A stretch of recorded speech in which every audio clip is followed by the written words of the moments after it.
राजा अभिराज की पत्नी का नाम रूपमती था, जो अत्यंत सुंदर और बुद्धिमान थी। उनके पास एक अद्भुत तोता था, जो मनुष्य की भाषा बोलने और समझने में सक्षम था। रानी, मुझे लगता है कि तुम्हें महाराज को अपने हाथों से भोजन बनाकर खिलाना चाहिए, और यदि खाना कोई और बनाए तो उसकी जांच अवश्य होनी चाहिए। लेकिन तुम ऐसा क्यों बोल रहे हो? क्योंकि मुझे इस महल में कहीं न कहीं षड्यंत्र की बू आ रही है। ऐसा लगता है कि यहाँ पे कुछ गलत हो रहा है, और कोई न कोई हमारी नजरों से छुपकर हमारे खिलाफ साजिशें रच रहा है। मुझे डर है कि अगर हम सावधान नहीं रहे तो हमें इसका भारी खामियाजा भुगतना पड़ सकता है। तुम सही कह रहे हो, किंतु महाराज मेरी इस बात से सहमत नहीं होंगे। मुझे किसी न किसी तरीके से उन्हें मनाना होगा। तभी राजा अभिराज कक्ष में प्रवेश करते हैं। स्वामी, मैं एक महात्मा जी के पास गई थी। उन्होंने मुझे एक व्रत रखने को कहा है। इसमें मुझे स्वयं भोजन बनाना होगा और आपको मेरे ही हाथों से बना हुआ भोजन खाना होगा। क्या स्वामी जी ने ऐसा कहा तुम्हें? लेकिन रानी, क्या तुम जीवन भर स्वयं ही मेरे लिए भोजन बनाओगी? नहीं स्वामी, ये व्रत केवल 3 महीनों का ही है। यदि बीच में टूट गया तो मुझे फिर से 3 महीने तक यही व्रत दोबारा करना होगा। नहीं नहीं रूपमती, ठीक। अगर तुमने ऐसा कोई व्रत लिया है तो अवश्य ही मैं भी उसका भागीदार बनूंगा। धीरे धीरे 3 महीने बीत गए। विवाह को 5 वर्ष पूर्ण हो चुके थे, किंतु राजा और रानी की कोई संतान नहीं थी। महाराज उदास होकर मंत्री जी के पास चले गए।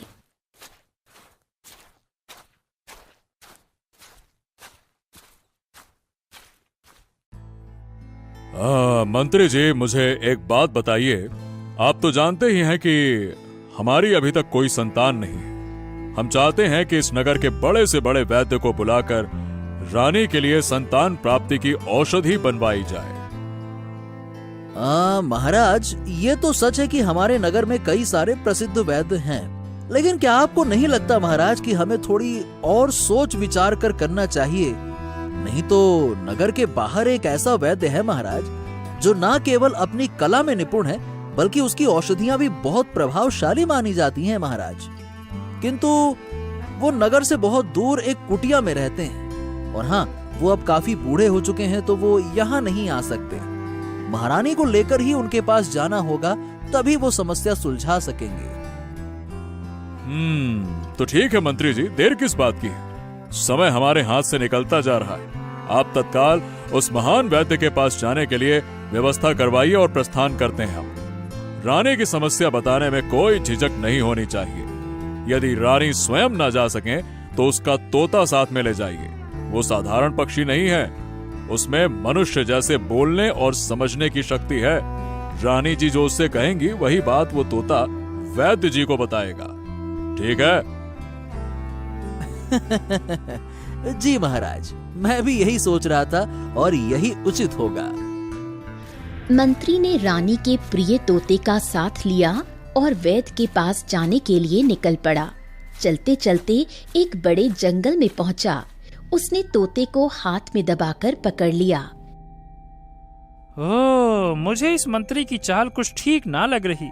अवश्य ही ये कोई षड्यंत्र कर रहा है। मंत्री जी, क्या आप मुझे थोड़ी देर के लिए आजाद कर देंगे? क्या है कि मुझे जंगल के फल खाने की बहुत इच्छा है। मैंने बहुत दिनों से जंगल के फल नहीं खाए हैं।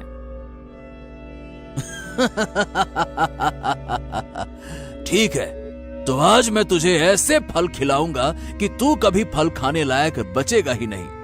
ऐसा तू बड़ा रानी का रक्षक बनता है ना, इसी कारण से रानी भी खूब उड़ती है। रुक जा। मैं कहाँ होशियार बनता हूँ मंत्री जी, होशियार तो आप हैं। मैं तो बस एक साधारण सा पक्षी हूँ। मुझे तो जो भी भोजन दे दे मैं तो उसी का गुणगान करने लगता हूँ। बाकी दुनिया से मुझे कोई मतलब नहीं। ए, तेरी गर्दन मेरे हाथ में है और फिर भी तू होशियारी दिखाने से बाज नहीं आता। लेकिन मेरे हाथों से आज तक कोई बच नहीं सका है। याद रखना, राजा विराज को भी तो मैंने ही मौत के घाट उतारा था और आज तक कोई भी मुझे समझ ही नहीं पाया कि कातिल कौन है। मैं मंत्री जी, आप ये भूल रहे हैं कि मैं सिर्फ सुनना नहीं बल्कि बोलना भी जानता हूँ, और जो कुछ मैंने सुना है अब वो सबको पता चलेगा। एक एक सच उजागर होगा। अबे तेरा टेटुआ दबा के खत्म कर दूंगा ना। जब तू जिंदा ही नहीं रहेगा तो कुछ कहेगा कहां से। मैं तुझे यहीं खत्म कर दूंगा और महल में सबको कह दूंगा कि जैसे ही मौका मिला तू घने जंगल में उड़ गया, बाकी तोतों की तरह। सच्चाई किसी को कभी पता नहीं चलेगी। अरे मंत्री जी, इस नगर का राजा जिंदा रहे या मर जाए, वो राजा रहे या आप बन जाए, मुझे क्या। मैं तो बस भोजन से मतलब रखता हूँ। आप मुझे मारिए मत। आप चाहेंगे तो मैं महल वापस नहीं जाऊंगा। अच्छा चल ठीक है, अब तू इतना कहता है तो मैं तुझे छोड़ देता हूँ ताकि तू मुझे राजा बनते हुए देख सके। लेकिन मैं तेरे पंख जरूर काट दूंगा ताकि तू उड़ ना सके। रुक जा। ये कहते ही मंत्री ने अपनी म्यान से तलवार निकाली और तोते के दोनों पंख काट दिए और उसे झाड़ियों में फेंक दिया। झाड़ियों के पीछे ही एक लड़का राजू पेड़ के नीचे बैठा था, जो मंत्री और तोते की सारी बातें सुन रहा था। अरे ये तोता तो बिल्कुल मनुष्य की तरह बोलता है, और बाप रे, ये व्यक्ति कितना निर्दयी है जिसने इस बेचारे के दोनों पंख काट दिए। बाप रे बाप।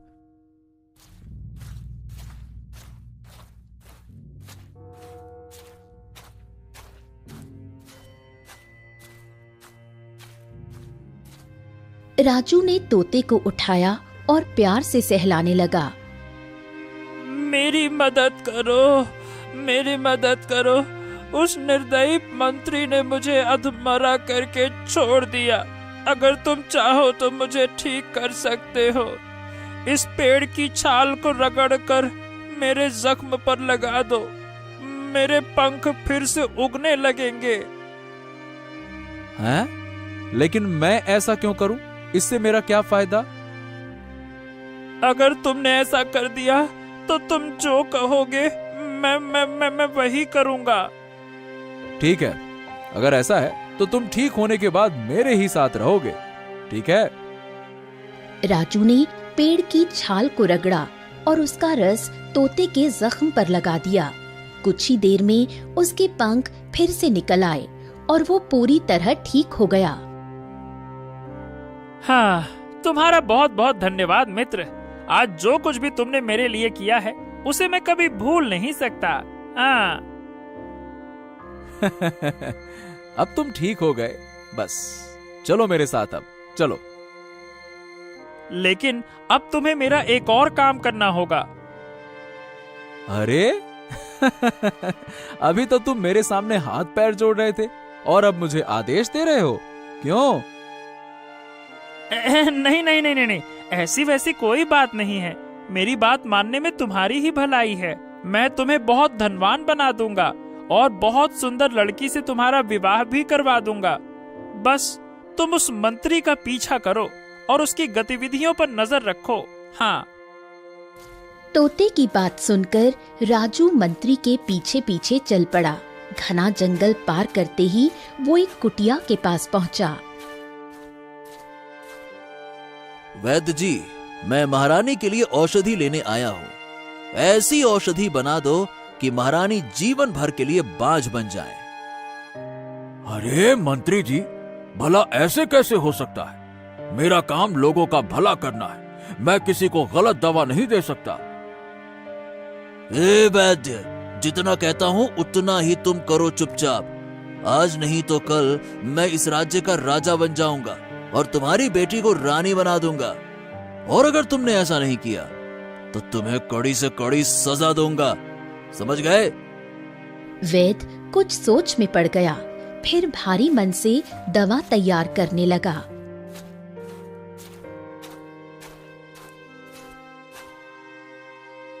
ये लीजिए मंत्री जी, ये रही वो औषधि। आपको हर सप्ताह इसे लेने आना होगा। 5 महीनों तक निरंतर सेवन के बाद महारानी की कोख सदा के लिए सूनी हो जाएगी। फिर वो चाहकर भी कभी मां नहीं बन पाएंगी। मंत्री ने वैद्य से वो दवा ली और उसे 100 स्वर्ण मुद्राएं देकर वहां से चला गया।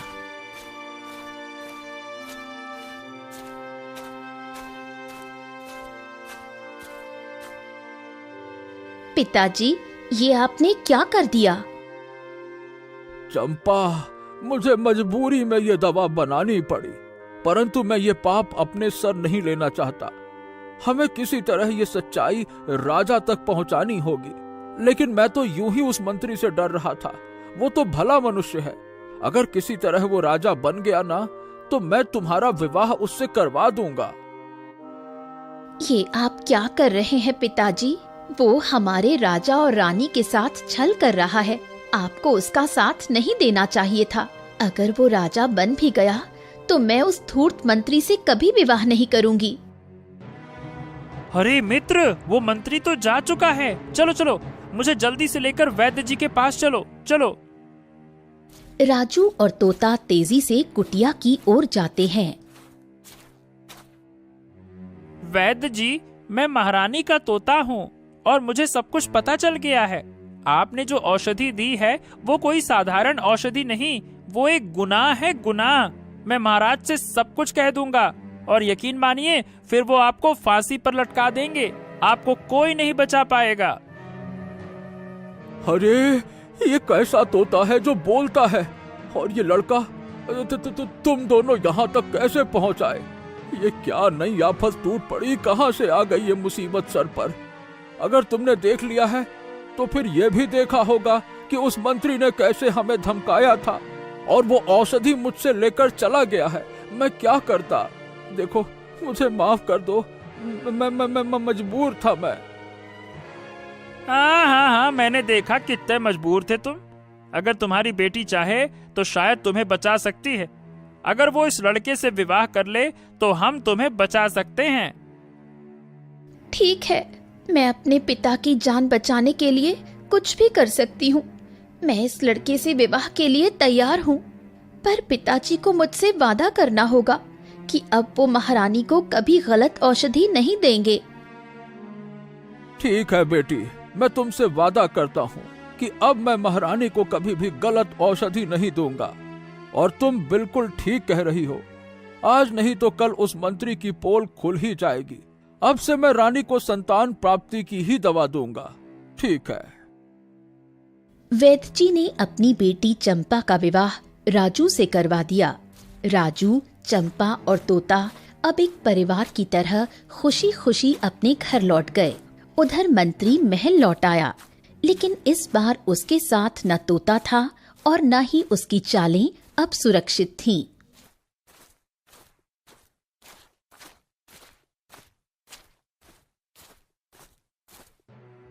महाराज की जय हो, महाराज की जय हो। महाराज, आपकी आज्ञा के अनुसार मैं औषधि लेकर आया हूँ, जैसा आपने आदेश दिया था। ये रही औषधि। औषधि तो तुम ले आए हो मंत्री जी, किंतु मेरा तोता कहाँ है?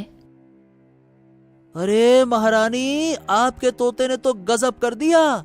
जब मैं उसे लेके जा रहा था तो एक घने जंगल में उसे कई सारे दूसरे तोते मिल गए और वो बड़ा नालायक निकला, उन्हीं के साथ उड़ गया। नहीं नहीं, मेरा तोता ऐसा नहीं कर सकता। उसे महल में किसी भी चीज की कमी नहीं थी। वो भला ऐसा क्यों करेगा? महारानी जी, अब पक्षी तो पक्षी ही होते हैं, उड़ना उनकी फितरत है, क्या करे। वो भी अपने जैसे पक्षियों के साथ उड़ चला। अच्छा छोड़िए इन बातों को, आप ये देखिए, ये रही औषधि। मंत्री जी ने जैसे ही औषधि राजा को दी, राजा के हाथों से वो शीशी फिसल गई और सारी औषधि जमीन पर बिखर गई। अरे ये क्या? ओहो, मेरी लापरवाही से सारी औषधि बर्बाद हो गई। अरे मूर्ख राजा कहीं के, मेरे किए कराए पर पानी फेर दिया तूने। कोई बात नहीं मंत्री जी, संभवतः आज आप थक गए होंगे। कल पुनः वैद्य जी के पास जाकर औषधि ले आइएगा। सुबह होते ही मंत्री जी औषधि लेने के लिए वैद्य जी के पास चल पड़ते हैं।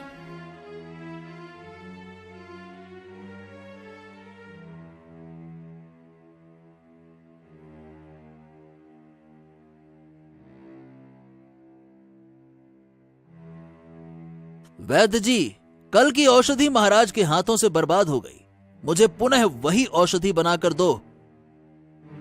हाँ, चलो अच्छा हुआ, मैं एक पाप करने से बच गया। ठीक है, कोई बात नहीं मंत्री जी, मैं आपको फिर से औषधि बनाकर देता हूँ।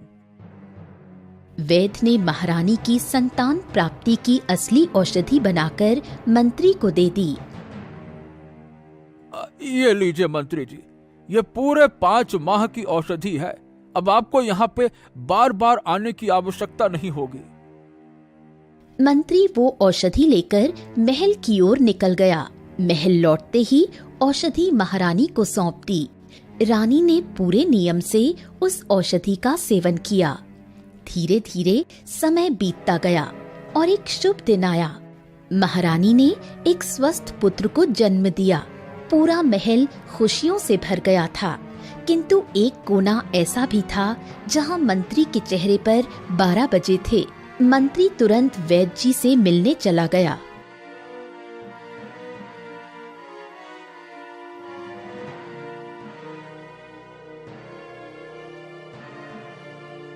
तूने मुझे धोखा दिया वैद्य, चालबाज कहीं के। मैंने तुझसे रानी के बांझ होने की दवा मांगी थी और तूने संतान प्राप्ति की औषधि दे दी।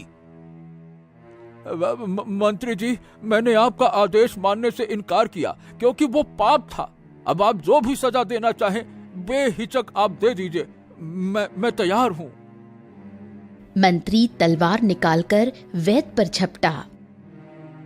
राजू, देखो देखो, मंत्री ने तलवार खींच ली है। अब बहुत हो चुका, जल्दी से कुछ करो। अब अपनों की रक्षा के लिए जान की बाजी लगानी ही पड़ेगी।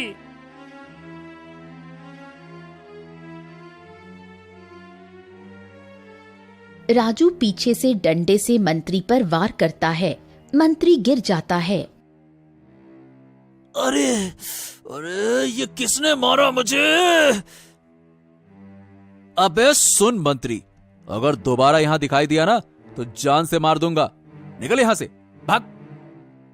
मंत्री किसी तरह उठकर वहां से भाग जाता है।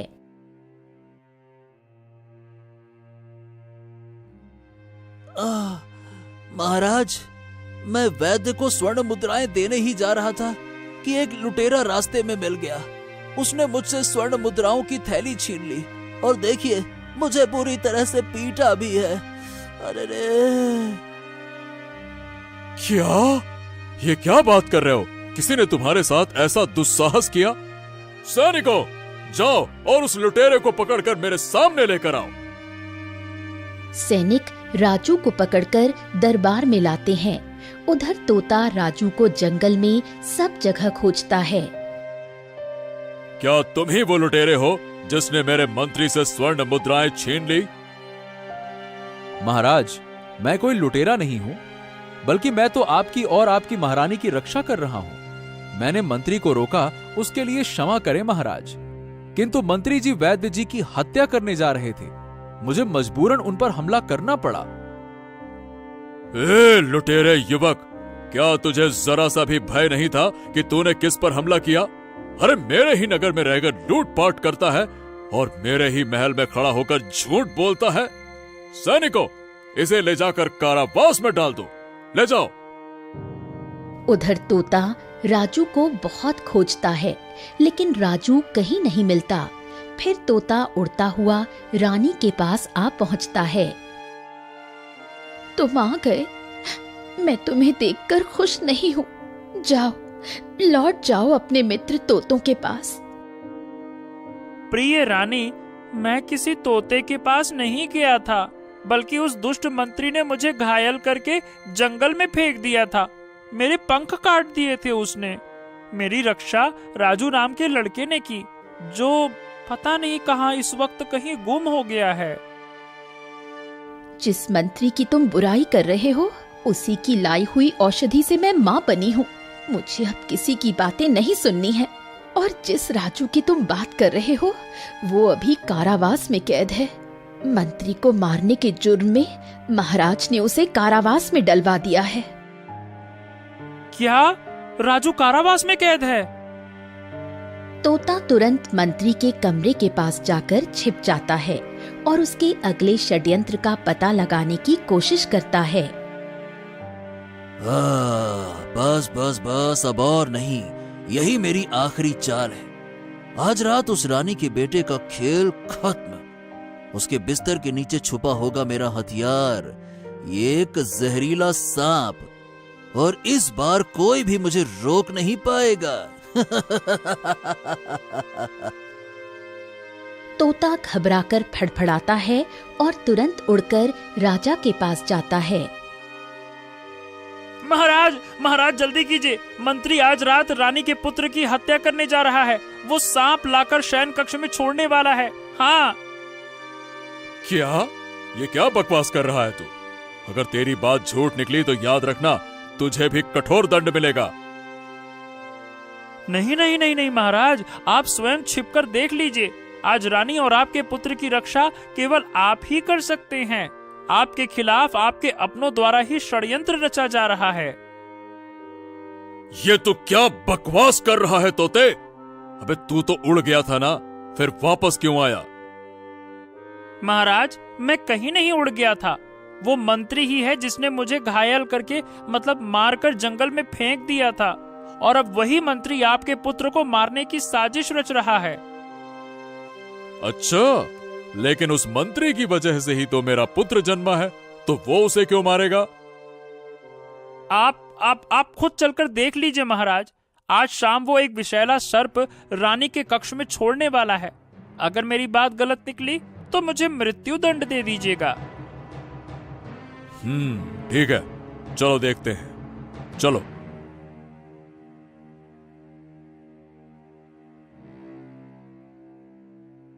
राजा छिपकर देखता है।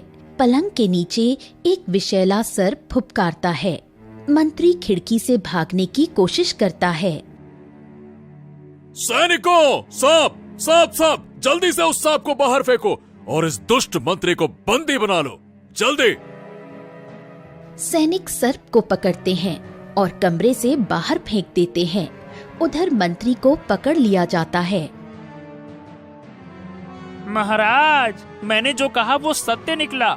मंत्री उस वैद्य को मारने गया था क्योंकि उसने रानी को संतान प्राप्ति की औषधि दे दी थी, जबकि मंत्री महारानी को बांझ बनाना चाहता था। राजू ने ही उस वैद्य की रक्षा की थी, इसीलिए राजू पर झूठा आरोप लगा दिया उसने और उसे कारावास में डलवा दिया। हाँ प्रिय तोते, वाकई में तुमने मेरी आंखें खोल दी। मुझसे बहुत बड़ी भूल हुई और मैं इसी क्षण राजू को रिहा करवाता हूँ। सैनिकों, अभी तुरंत जाओ और राजू को कारावास से बाहर लेकर आओ, जाओ। हे वीर युवक, तुमने मेरी रानी और पुत्र की प्राण रक्षा की है। मैं सदा के लिए तुम्हारा ऋणी हूं। कृपया करके मुझे क्षमा करो।